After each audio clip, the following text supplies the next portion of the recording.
Welcome to Rite Good, the podcast that helps you write good. I'm R.S. Benedict.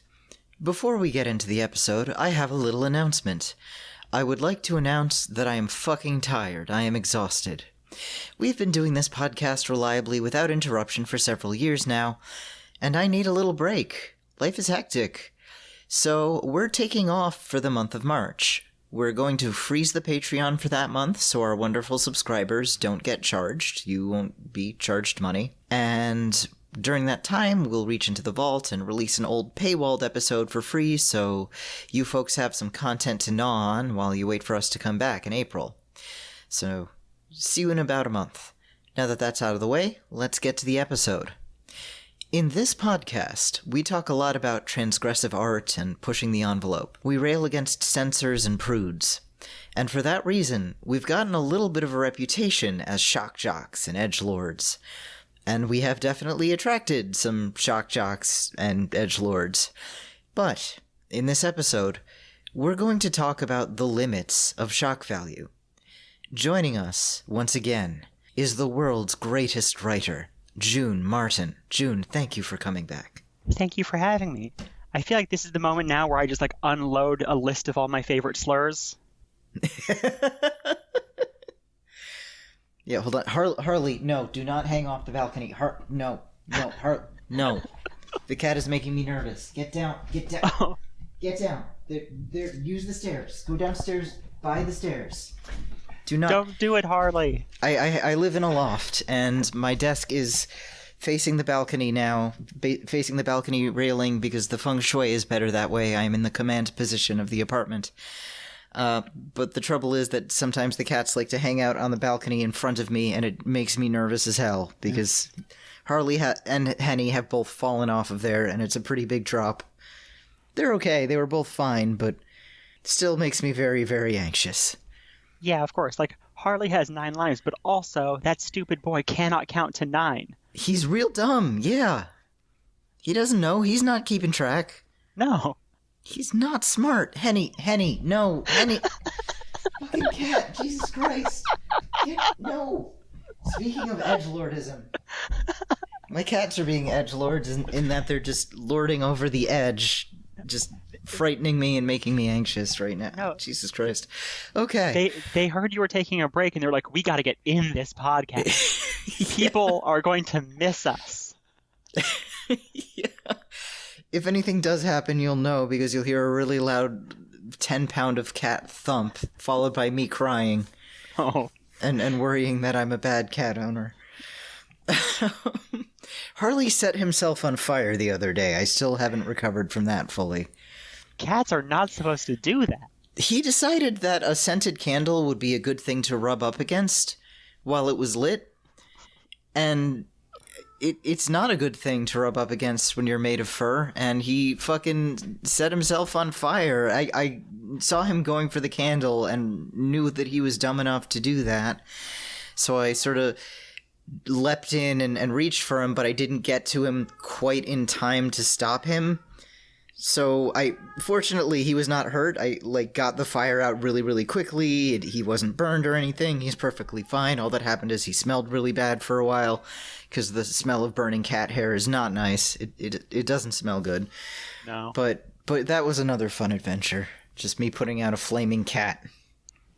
Not what you want to do. Not a good time. I was really upset. As a general rule, you don't want your cat to be on fire. No, I don't.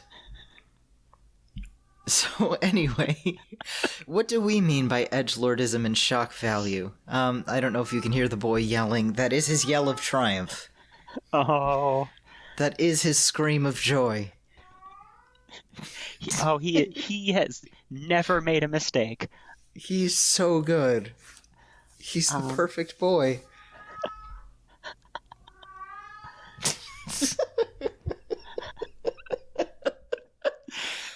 All right. So, yeah, I hope this tides the listeners over for the next month, just to have enough Harley shouts for quite some time. Before we go on, let's talk about what we mean by edgelordism and shock value. Edgelord or shock value or shock jock or the word grimdark. are accusations that often get thrown at art that makes people uncomfortable. Game of Thrones gets accused of it a lot. A lot of like dark fantasy gets accused of being grimdark or edgelord. A lot of like harder music or metal or something like that. But I think we should define the term or refine the term, because we're not referring to any dark media as inherently edgelordy or shock jock or grimdark. We're not. Calm down, cat. Jesus Christ. We're not bashing dark art. We love that here, but when we're using the terms like edgelord or shock jock or shock value, what we're saying here is that you're being gross because your goal is to gross people out. You're being shocking for the goal of shocking people first and foremost, and not necessarily for any other reason. And I want to say that that's not inherently bad. Yeah, it is important to disentangle those two things, because as we explore this, what we need to like keep in mind is that the same element can be present in different stories in terms of like an act of brutal violence, and have different valences in all of those different stories. And so what we're not saying is like that this cannot be portrayed. Right. But that there are different ways of approaching it, and some ways that are perhaps less effective than others. Right, like, it's how you're approaching it, it's why you're approaching it, why you're making the choices you're making. And I want to say that shock value in art isn't necessarily a bad thing. Not everything needs to be tasteful, not everything, sometimes being shocking for its own sake is kind of a good thing. Like, there are a lot of artists who happily revel in bad taste and shock value, and it can work really well. John Waters likes to call himself the king of filth, and he loves reveling in bad taste. And it works. It's great. I fucking love John Waters. So sometimes art being really shocking or deliberately using bad taste can be a way to challenge your social norms, and a lot of the time social norms should be challenged. You can shake people up, and sometimes it's a very good thing to shake people up. So again, we're not trying to say like you should never be shocking or you should never do anything in bad taste. Yeah. Bad taste absolutely has its place, and can be a wonderful, wonderful, beautiful, powerful thing if used effectively. Yeah. The way that like John Waters, I think, is an incredible example here, because a lot of his stuff is absolutely like shock value first, but because it is married so tightly with camp, which itself is a very historically like gay mode of media, you get this like playfulness in with the shock value, and you get this sort of valence of lightheartedness along with just the absolute disgusting filth that creates a very interesting texture to his work, and what makes it so fun. And like even when it's hard to watch it, and I know I say like texture, and I think immediately of pink flamingos, and of course now I've made all of you think of that too. Right. Right. So again, even being a bit of a shock jock, even being a little bit of an edgelord, if done really, really well, like, is awesome. We love it. We love that shit. We fucking love John Waters in here. John Waters rocks. God, I love John Waters.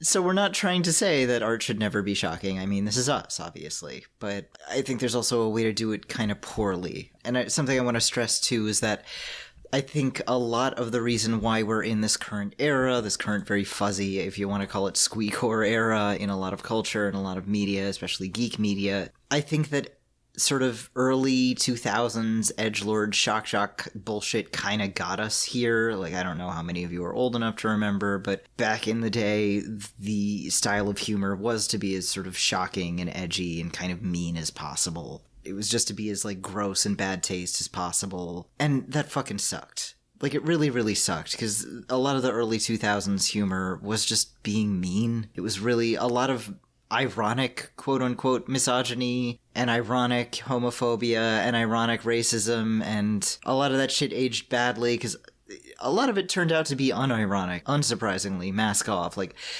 early Vice magazine loved playing with this sort of quote-unquote ironic, shocking, politically incorrect humor, and oh, wait, shit, it turns out that the guy who ran it was literally a neo-Nazi. It was not ironic racism, it was not ironic sexism, it was, this is who this guy actually is. So I don't want to return to that era either, because I remember that era, and it fucking sucked. It especially fucking sucked if you were like a girl, or it sucked if you were queer, it sucked if you were like anything other than like a thin, able-bodied, straight, white dude. It really, really sucked shit, and I don't want to go back to that. I don't want us to go back to anything like that, and what I'm afraid of right now is that I think we got to where we are as a reaction or an overcorrection against that. I'm worried that, I think people are getting kind of tired of where we are now, and I could see us swinging back the other way, and I'm worried, are we going to swing back too far? Because I don't want to go back.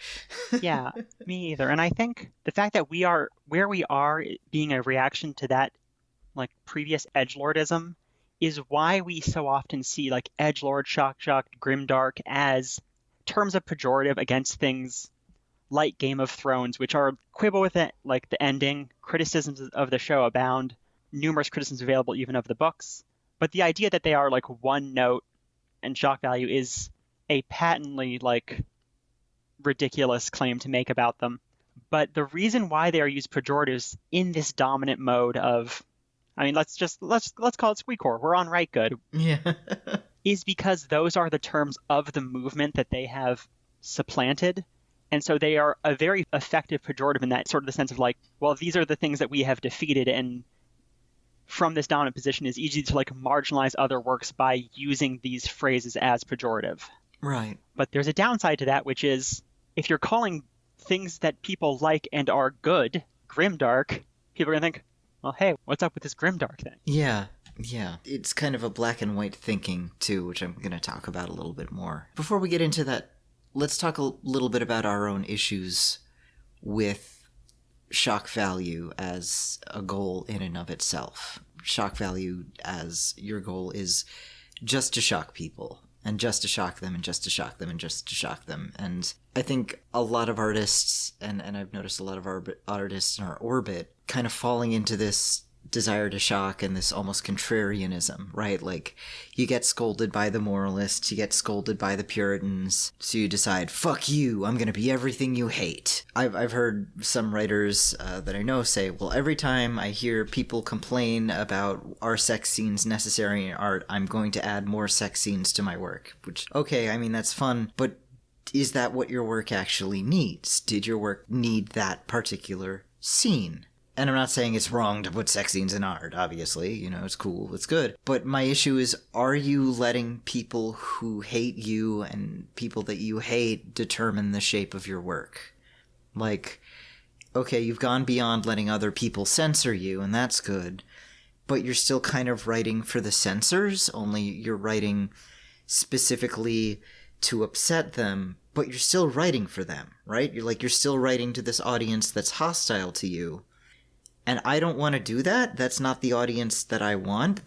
I want to turn that person off when I'm writing. I don't want to write to please that person, but I don't want to write specifically to upset that person. I need to get that out of my head because, on one hand, I don't want to let people who hate me tell me who I am. And I'd rather kind of do my own thing or lead or go my own way than to react to other things. It can be a trap. It can be kind of satisfying, and I understand falling into that, and I've definitely gone into stages where I've kind of fallen into that trap, but it's a trap. Maybe it's a stage, part of your liberation, but you need to move beyond that and keep going beyond that. I agree. Like, you can oppose someone and say, I'm doing the opposite of you, and you can be more correct than they are, but ultimately, by forming yourself in opposition to them, you are letting them set the terms of the conversation. And I think this in terms of the sex scene thing, which sex scenes are actually a very complicated part of a piece of fiction, not just because of like current cultural attitudes toward them, but because sex is such a like delicate and nuanced form of like communication between characters.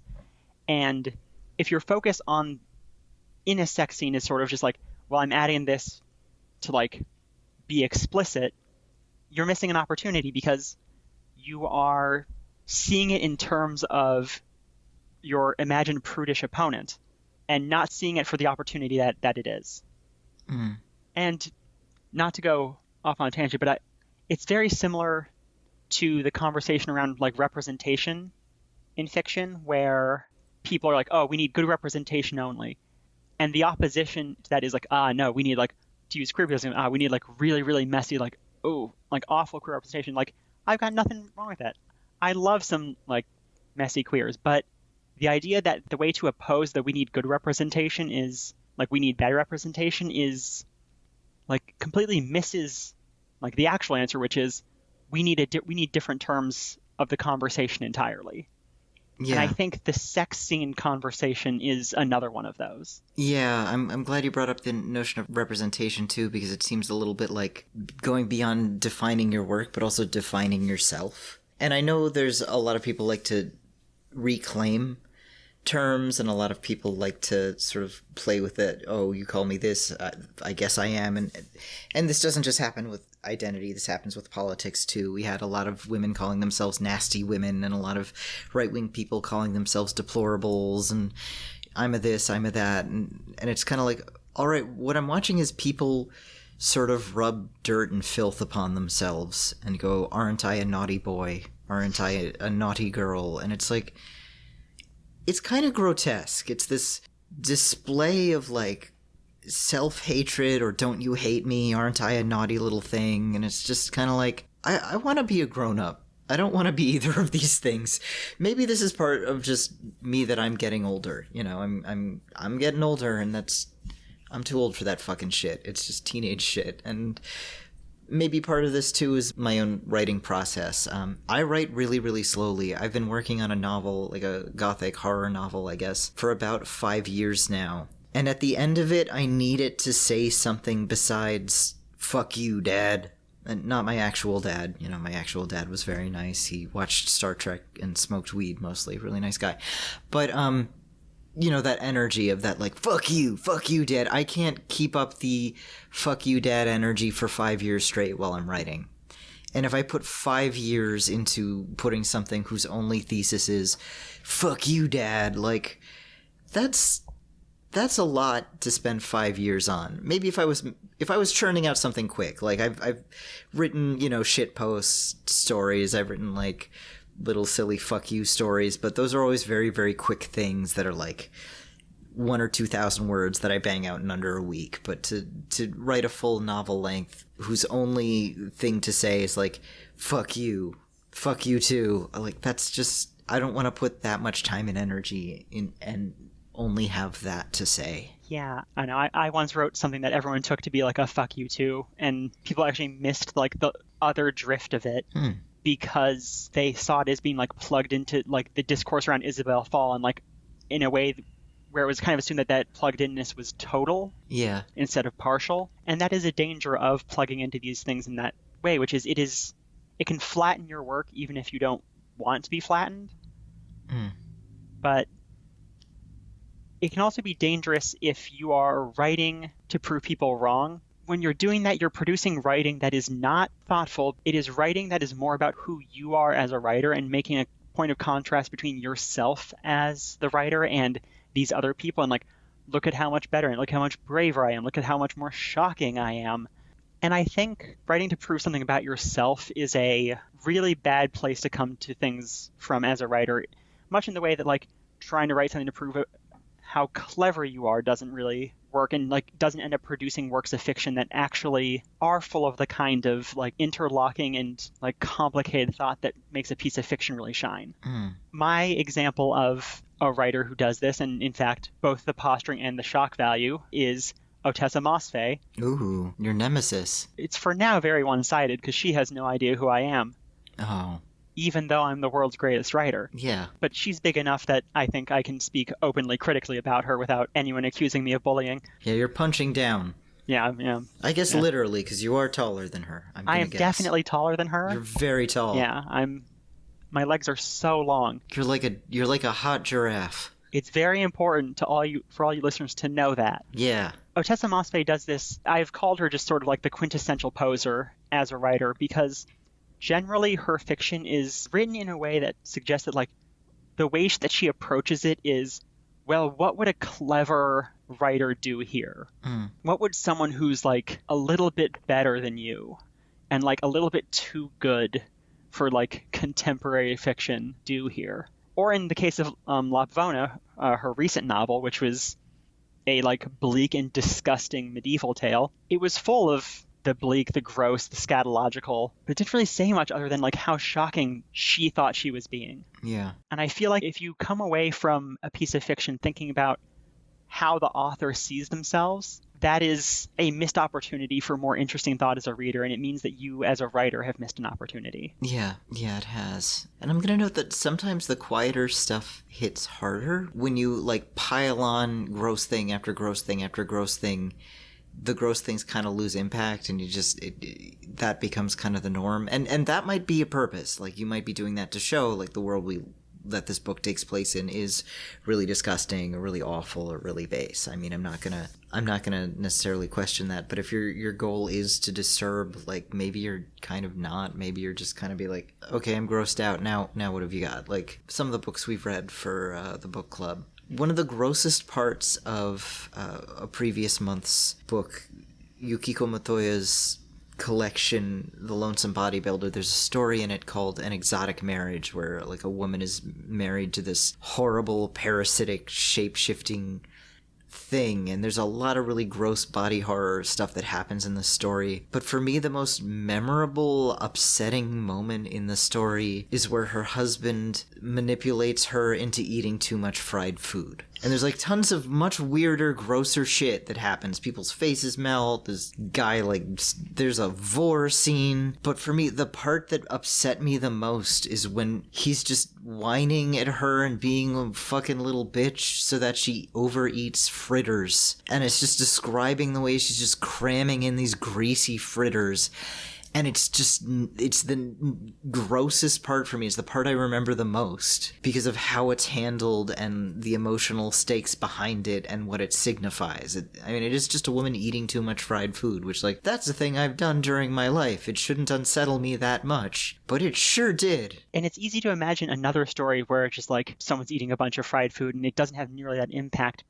But because of like the valences of like the husband, the way, like the sort of like needly and like unctuous way, everything surrounding it, the context of it delivers this relatively like innocuous, if unpleasant event, this really disgusting texture in a way that if you subbed it out for her just like eating like, I know, some animal's intestines, it actually would have been less gross. Yeah. It's important to understand contrast as a source of intensity, just in a source of depth in a work, both in terms of how like impactful in a calm work a sudden breach of violence can be, because violence is like that in life a lot, and like feeling how it can just intrude can be really impactful. But on the other side, in some work that is like often like correctly called like grimdark, like the comic Berserk, which is full of horrific violence.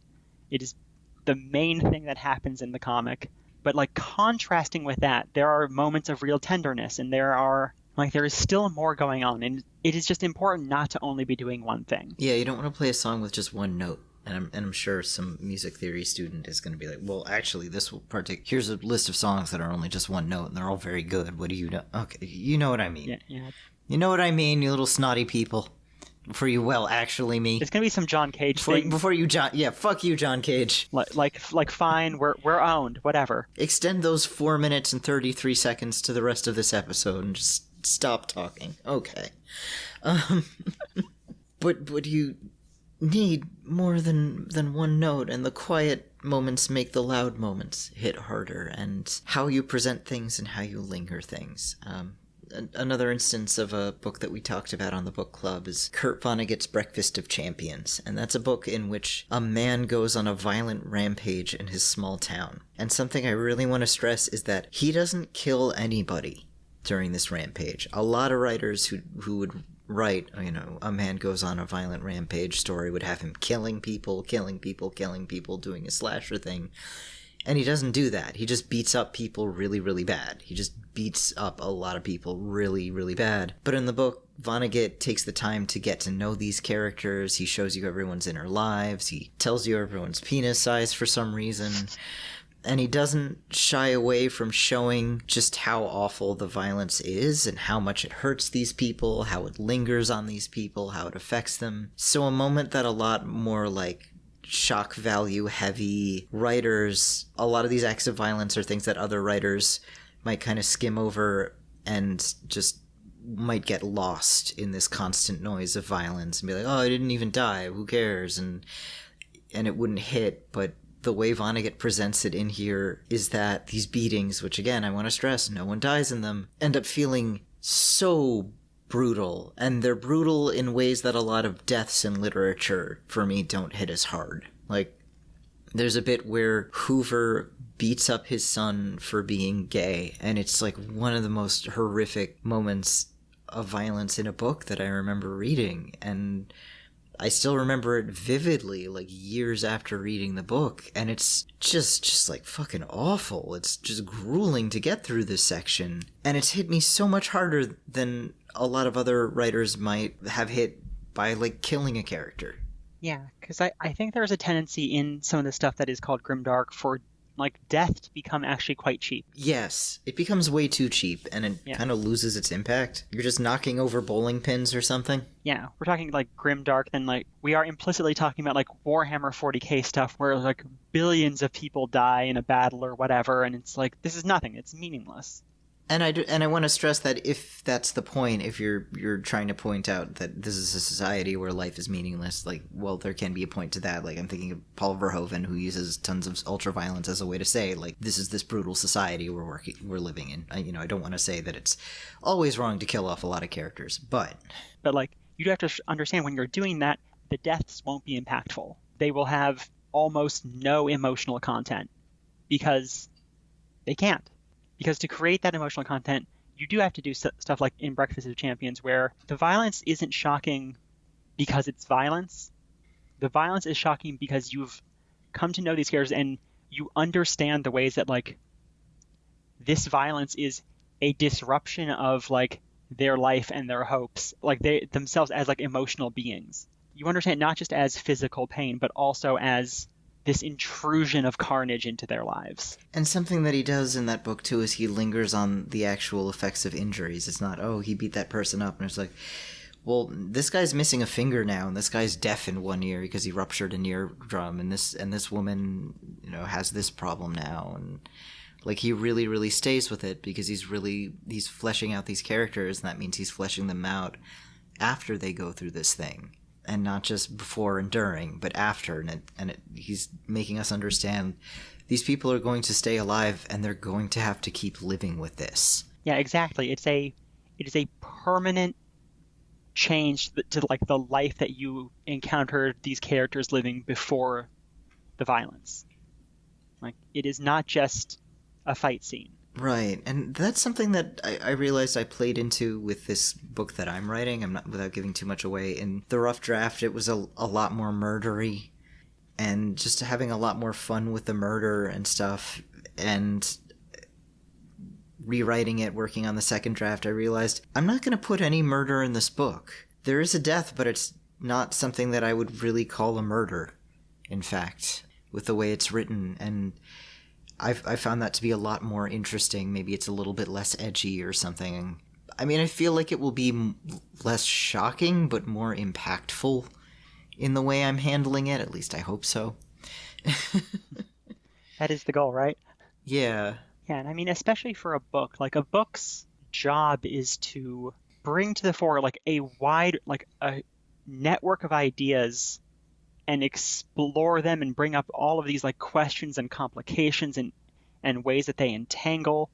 And you can't do that if you're trying to provoke just one experience from the reader. Yeah. Now, in the notes, you talked about the standard mode of extremity? Yes. So I think, and this is actually a little bit of a point of irony with some of this stuff, which is a lot of people when they're trying to be shocking, well, the only way you can shock in this sense is by pushing to extremes. Like, look at how extreme I can be as a writer. And always the extremity is the same kind of thing. It's extremity in gore, in sexual violence, in scatological. And that a writer should seek extremity on those means is actually, ironically unsurprising. It is what people always do. But those are not the only extremes in life. Actually, there is extremity possible in every experience. There's the extremity of boredom, of bleakness, of melancholy, or even happiness or joy or curiosity. Like, pushing those to the extremes, like beyond normal experience, would be surprising and would itself be shocking. Because I think when writers are trying to like transgress, it feels like they're always reacting to a lot of the same things. And by accepting that the way that they need to like transgress is to step over the line and stand opposite and say, fuck you, you and your opponent are like walking back and forth along this one line and leaving all of this territory untraveled. I think a great example of this is a book that was actually very surprising to me and perhaps even shocking, and like actually maybe even like transgressing against the idea of like, well, what is a book? It was a book called Vaseline Buddha. And what it was a meditation on meandering. And every time it started to tell a story, it veered off on another detail and told half of another story, or got distracted or lost. And it was kind of boring. But it was this extreme of meandering, of wandering, of distraction. And it was so surprising to me and so interesting. I think about that book all the time. And by doing something else, I have an impression of this writer as someone who like the brave and inventive writer who's not afraid to do something shocking. Yeah, that's interesting that that's the way the writer's going to shock or going to extremes. And that committing to that bit, I mean, that's commitment to write an entire book that way. I couldn't do that. I probably couldn't either. And I can write a book with some absolutely fucked structures, let me tell you. Yeah. This is perhaps a strength and weakness of mine as a writer, which is I always think of the structure of my books as in terms of like systems of meaning. Like, how do these parts correspond to these other parts in ways that help their meaning map in ways that make sense? I don't really think very much about, is this structure going to be an enjoyable experience for the reader? Often I think it still is. There are parts of my work that are more welcoming than the structure as sort of a balance, because I've heard like a rule of thumb is like, well, you can have difficult structure, difficult prose, or difficult content, or something like that. It's like, yeah, like pick one, pick two if you're really ambitious. And I know, like, surprise me, do all three. If you do something well enough, you can do anything. Yeah. There's a lack of creativity in edgelordism. Yeah. Anyone can scream the word rape really loud. Yeah. It's not hard. Yeah, but by desiring to shock, you have failed to be surprising. And surprise is where you really make an impact on readers. It's why that contrast that we talked about earlier is so important, because you can't have surprise without setting people up with different expectations. Setting people or like allowing readers to come in with an understanding of like, here are the limits that exist on these things, on these concepts, and then pushing past them. But I don't think there's anyone in the world who thinks at this point that there is any limit on cruelty. No. Which is not to say that you can't represent it. In fact, it is important. As much as I hate the word, it's important, it's necessary. Yeah.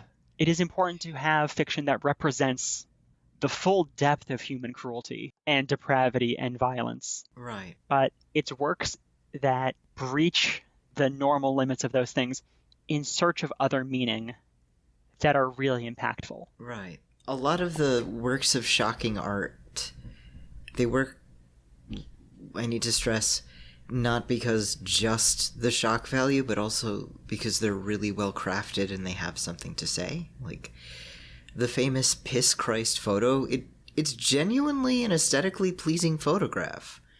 Yeah. Like it's a really pretty photo of a crucifix in some piss. Yeah, and which adds another interesting layer. It's not like, look at this piss. It's something called Piss Christ, but then it's like, genuinely quite beautiful. Yeah, like it's a very like warm and inviting photograph. It is. If you didn't know it was piss, you'd just think like, oh, that's pretty, that's nice. Yeah, and again, it's that contrast. Right. Or the movie that we love in our group, Ken Russell's The Devils. A lot of shocking, unpleasant, icky things happen in that movie, and I still haven't seen the director's cut, because the cut that's on Shudder that I saw didn't have a certain scene involving a bone in it.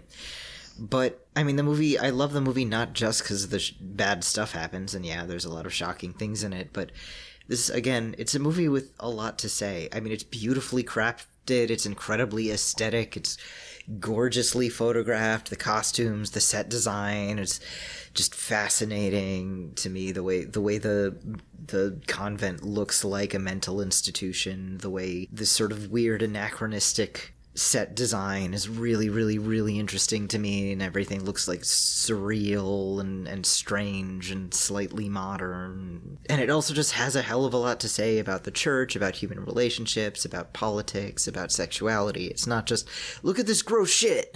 I loved watching The Devils. The version I watched, it was like great quality. Then like the nun orgy scene, which had to be at like 50p resolution. Right. Like 5 pixels writhing together on screen.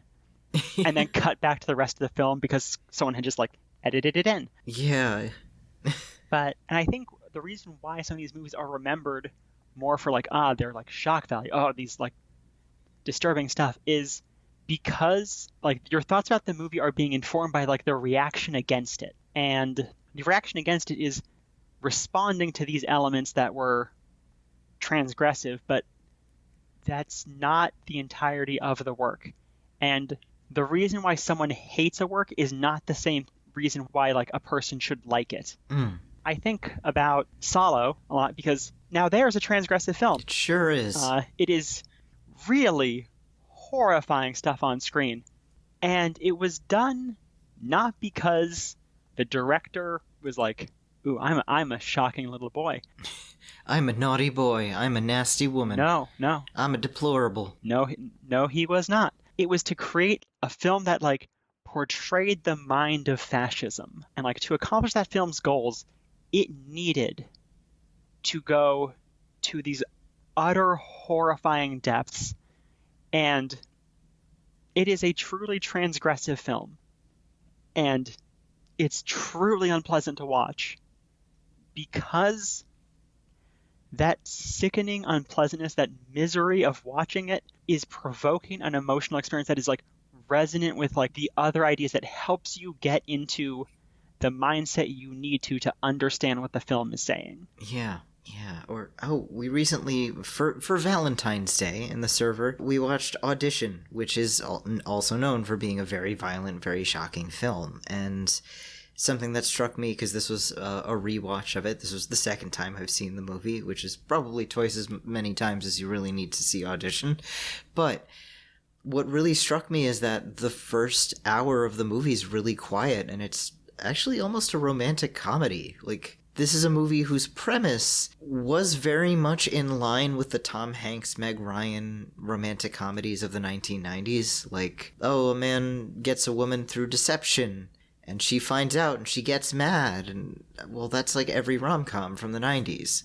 The reason the movie works so well, especially when it gets really, really disturbing at the end, is how quiet it is and this sort of coldness, and how it's really beautifully shot and really, really well acted. Like, if it was just this nonstop sort of screaming in your face, it wouldn't work. But the fact that the man at the center of this movie is doing this thing that is kind of fucked up, but he's still kind of sympathetic in a big way because he's this lonely widower, and how this woman, who turns out to be a really dangerous, horrible, scary woman, how the actress plays her as she could go either way. Maybe there is something terribly wrong with her, or maybe she is just incredibly fragile because she is this abuse victim, and she does look like she's ready to just, break into pieces at any given moment. And it's such a well-made film, and it's so carefully made. And I mean, you've got these really, really horrific scenes of torture, but there are a lot of parts that are just not shown, like simply not shown. Like, the bit where the bag moves is like one of the most horrifying moments. And all we're seeing is that a bag is moving. Yeah. It's just we have the context to understand what's wrong and that there's what exactly is in the bag. And that's what's scary about it. But like it's this incredibly horrifying, disturbing moment is just a large bag sort of moves. Anything could be in that bag. Exactly.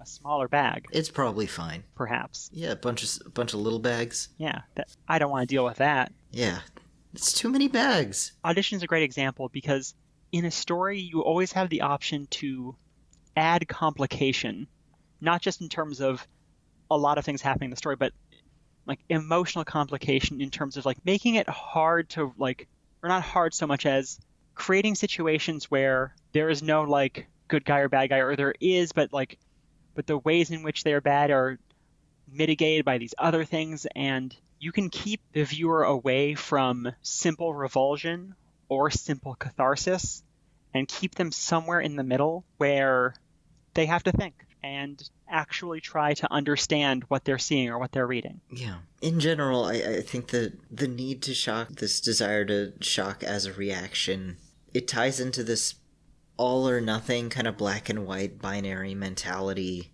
That's not just a bad way to look at art. It's not a good way to look at the world. It's not a good way to approach yourself, to approach other people in your life. It's just psychologically not a great way to think. It's a mindset, and it's a mindset I've been like trying to escape from for a very long time personally. So this idea that you either have to make wholesome, family-friendly squee work, or you have to make like horrific, ultra-violent, rape, snuff porn. I don't want to make either of those. I don't want to make either of those things. I don't want to do that. But people really want to stick you in one camp or the other. You have to be like wholesome, or you have to be a sicko. And it's something I noticed when I wrote that essay, Everyone is Beautiful, No One is Horny. Some people accuse me of wanting to stick hardcore pornography into every single movie, and that's deranged. That's not a response that I expected, and of course that's not what I was asking for. Like the scene in that essay that I referenced as like, here's an example of something that treated normal bodies and desire as mundane was a bit from Poltergeist,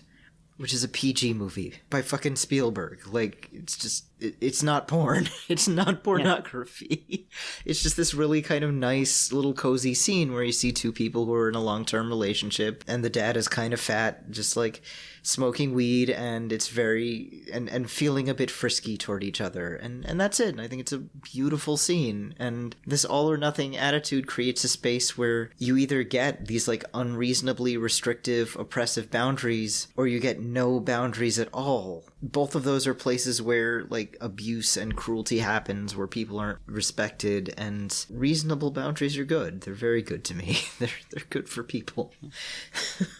Yeah. I think where a lot of this comes from is a lot of people understand their engagement with culture as the site of like their political struggle. I think this is very tied up in squeakcore, as you and JR explored in that previous episode. Yeah. Which lends itself to the crusade. And it's like, if this is where we are making our political engagement, then we need to win. And the only way we can win is by pushing like our value to like the limit. And I think it's a misunderstanding of how politics and art engage, because it's actually much more indirect than that. But it also creates these intensities and again, this opposition, because we're so used to thinking of politics as a system of two opposing forces, and that the only way to be victorious over a political entity is to be part of its direct opponent. And for art, this makes no sense. Yeah. Just because art goes through such a complicated process of social evaluation, which is itself filtered through like existing ideological, philosophical, etc. mode. The line from your art to real political change is so complex that you cannot hope to just pull that lever directly with whatever you've made. But I think people get caught up in the struggle, and people end up making a lot of fiction that is directly in response to Twitter discourse. Oh, God. Which is such an unworthy thing to do with your fiction. Yeah. It is abdicating the chance to complicate. And again, for the sake of posturing, for the sake of presenting oneself as more moral or more shocking or smarter or purer or any of these things that the writer can try to be, because they are trying to present themselves as a writer with their, like, who they are as a writer with their fiction, and not present the fiction as itself the primary thing to think about. Right. And I can kind of get why it is that way. We're in the era of the influencer where, like, content is kind of secondary to your personal brand. But as an artist, I think you really want to resist that. You should be the antidote to that and not part of that. How you brand yourself as a writer is, unfortunately, a thing that writers do have to think about if you want an audience. Yeah. But I try very hard to resist that while I'm writing, because I think it produces less interesting work. And I think it interferes with the act of writing fiction as a mode of thought in itself. Yeah. I mean, you did brand yourself as the world's greatest writer, which was good. Yeah. Although that does trap you into having to be perfect all the time, which is difficult. Yeah, but here's my writing advice. We're going on break time for some just like great writing advice that can carry you through. Bangers only. Yeah, just get good. Yeah. Write stuff that's good as hell and then write something better. Yeah, write good. That's our advice, is to write good. Yeah. But my actual advice for like writing good works of fiction that stick with people is to write things that are emotionally complicated, that are surprising, that catch people on their back foot.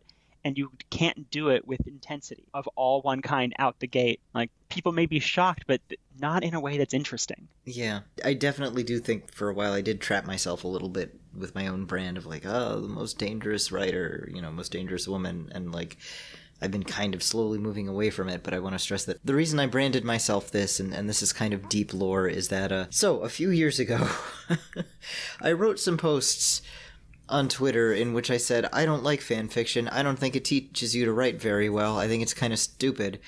And as a result, a writing group I was in called Codex put me on their list of predators in publishing. Like, and on this list of predators were some actual con artists, like people who'd committed financial fraud, and some people who'd sexually assaulted women at cons.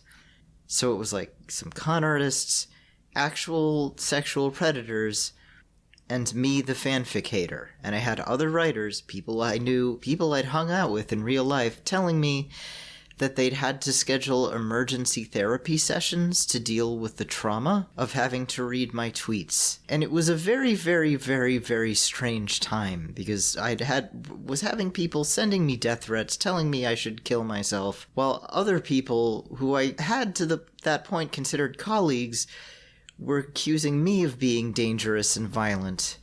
And as a result of that, I started calling myself the most dangerous woman in speculative fiction, because people were treating me as this genuine threat that had to be eradicated. And it was very silly, and I thought, well, let me try and reclaim this, because the idea of little chubby 5'2" hobbit like me going up to someone and saying, I'm dangerous, just struck me as very funny. If you've ever met me, I'm really, really short. I'm very hobbit-like in body type. Yeah, also very sweet and not particularly dangerous. Oh, well, thank you. Yeah. But part of the, brand coming from that, it's like, well, that it's kind of corny, first of all, to call yourself that. And then it's like, I realized it kind of had a habit of attracting some sorts of people who didn't get that it was kind of a joke, who didn't get that, me calling people sickos was kind of a joke, because I don't actually want to be a sicko very much. I'm just sort of a very mild-mannered person who goes to work and does volunteer work and plays with my cats and all that stuff. And it's something I've worried a little bit of, oh god, have I trapped myself in this identity, which is why I tend not to say it as much anymore. It started as a very, liberating feeling of, yeah, you say I'm dangerous, fine, I'm dangerous, be afraid of me, but I'm tired of doing that. It's exhausting. I don't want to do it anymore. I'm too old for that shit. But, it totally makes sense to want to, stridently oppose the kind of people who would, put you on a list with, sexual predators for, making some mean tweets, because they are clearly representing a patently ridiculous cultural force. Yeah. But if you oppose them on the wrong grounds, you're not accomplishing anything. Yeah. And it goes from a reclamation into a trap of being like, well, I've realized maybe I'm letting people who fucking suck shit and are horrible kind of help me define who I am, and I don't want that to define me. I don't want them to define me as much as they want to try to make me out to be this quote-unquote predator with my violence against my immortal. I don't really want to be that, and I don't want that to be my legacy on this earth. Yeah, it's this push and pull over questions that don't matter, which is the question of how much doesn't matter. Like how much sex scenes, how few sex scenes, how much violence, how little violence. That's not a question that matters. There are people who think that is a question that matters, is their problem. The way to like oppose a cultural force like that isn't to like get into that push and pull with them. It is to be better. It is to literally write better things, and write better things that have sex scenes, that have like shocking violence sometimes, but you won't beat them on quantity, you beat them on quality. Yeah. So in conclusion, we urge all of you to write good. Always Just write good. Yeah. Easy peasy. That's all you gotta do. Okay, so we're winding down. It's been about an hour before we go. June, promote your many wonderful works. Okay. Well, first and foremost, I have a book coming out, my debut novel, on the week of May 12th, called Love/Aggression. It is my novel of queer community conflict, surreal architecture, and the terrifying power of total agency. Nice. Yeah, it has 2 viewpoint characters, and one of them is a huge bitch. Nice. You'll love her, you'll hate her, and so on. I also write short stories. I have many available for free on the internet. You can find them at theworldsgreatestwriter.com. I also have a Patreon where I post them for free, which is also The World's Greatest Writer on Patreon. And that should generally get you to more than enough stuff for me. Though I really do have to stress the book. Buy the book. Buy June's book. June's book. It's not out yet, so I need you listeners to just like do daily affirmations. I'm going to buy the book. Can we pre-order it somewhere? Not yet. Damn it. I know, but hopefully by the time this comes out, you will be able to pre-order it on Amazon. If not, soon. Yeah, keep an eye on it. Just wait by your computer, by Amazon, or a less evil place to buy books for when Love Aggression comes on. Wait for it the way the girl in Audition waits by the phone. Click refresh. Do it again. Yeah, just keep doing it. Yeah. All right. Well, thank you so much for coming back on the show. Yeah, thank you for having me. And thank you all for listening. If you like what you heard, head to patreon.com/writegood and subscribe. Until next time, keep writing good. I'll see you in a month. This has been Rite Good with R.S. Benedict. It was hosted by R.S. Benedict and produced by Matt Keeley for KS Media LLC. Theme song by OK Glass. For comments and concerns, please write to us at writegud@kittysneezes.com.